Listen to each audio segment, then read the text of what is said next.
To have sharp images, sharp photos, you will need to make sure that your subject or whatever it is that you are taking a photo of is in focus. A very common issue that we find here is that most cameras have two autofocus settings, two systems, and a lot of people do not know what they are. The first is referred to as one shot.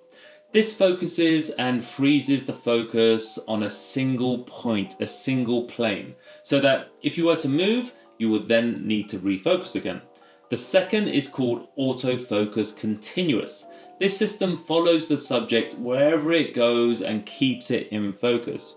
One-shot autofocus, which freezes the focus on a single plane, is best used for static subjects. Things like architecture, landscape, anything, still life and so on.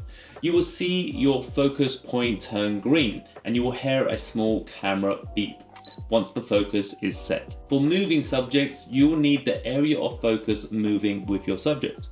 This is best used for sports, cars, wildlife, or any subject that is moving through the scene. This is called autofocus continuous, or AFC. On Canons, it is called servo mode.